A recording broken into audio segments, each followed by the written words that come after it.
ৰক্ষামন্ত্ৰী ৰাজনাথ সিঙে 25 ছেপ্টেম্বৰ 2025 তাৰিখে army headquarter unit run কেণ্টিনত এদিন এঘণ্টা এটাই বিশেষ পৰিষ্কাৰ অভিযান নিৰ্বাহ কৰিছিল।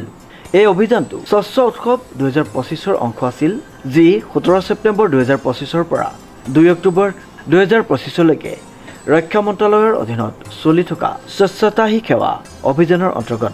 উক্ত অনুষ্ঠানটো সজাগ, সেউজীয়া আৰু স্বাস্থ্যকৰ পৰিৱেশ গঢ়ি তোলাৰ বাবে মিলিত প্ৰচেষ্টাৰ শক্তিক প্ৰকাশ কৰিছিল। এই বছৰৰ বিষয়বস্তু ৰাষ্ট্ৰীয় উৎসৱৰ অনুভৱৰ সৈতে সংলগ্ন নথকাকৈ ভাৰতক অধিক সুস্বচ্ছ বনোৱাৰ উদ্দেশ্যক আগবঢ়াইছে। উক্ত অনুষ্ঠানত ৰক্ষামন্ত্ৰীগৰাকীয়ে স্বচ্ছতা সংকল্প গ্ৰহণ কৰি পৰিষ্কাৰকাৰীত তেওঁৰ প্ৰতিজ্ঞা পুনৰ নিৰ্বাচন কৰিলে। সেয়ে লগতে টাবত ৰাণসকলক সন্মান জনোৱা আৰু পৰিৱেশ সমৰ্থক বৃক্ষৰোপণ কাৰ্যত অংশগ্ৰহণ কৰিলে। প্ৰতীকীভাৱে তেওঁ 100টা NCC কেডেটৰ সৈতে চাফাই ৰাণ আৰম্ভ কৰিলে, যিয়ে যুৱ প্ৰজন্মৰ ভূমিকা উজাগৰ কৰিলে। সন্মিলনত ৰক্ষামন্ত্ৰীয়ে উক্তি কৰিলে যে পৰিষ্কাৰ চাফাই কেৱল এটা সোঁৱৰণ নহয়, ই এক জীৱনধাৰা যিয়ে শৃংখলা আৰু দায়িত্ববোধ ব্যক্ত কৰে।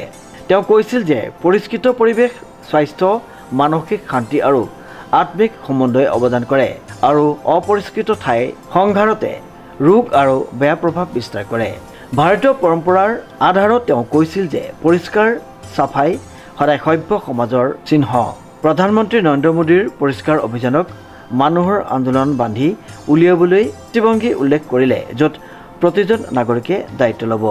এয়াৰ ষ্টাফৰ মুৰব্বী এয়াৰ চিফ মাৰ্শ্বেল AP সিংহ, সচিব ASW ডক্টৰ নিতেন চন্দ, সচিব DDR ND আৰু DRDOৰ সভাপতি ডক্টৰ সমীৰ V কামত, আৰ্থিক উপদেষ্টা ৰক্ষা সেৱাসমূহ ডক্টৰ ময়ংক শৰ্মা আৰু অন্যান্য ঊৰ্ধ্বতন মন্ত্ৰালয়ৰ চৰকাৰী কৰ্মচাৰী আৰু জৱানসকলে অংশগ্ৰহণ কৰিছিল। Bureau' report, news now.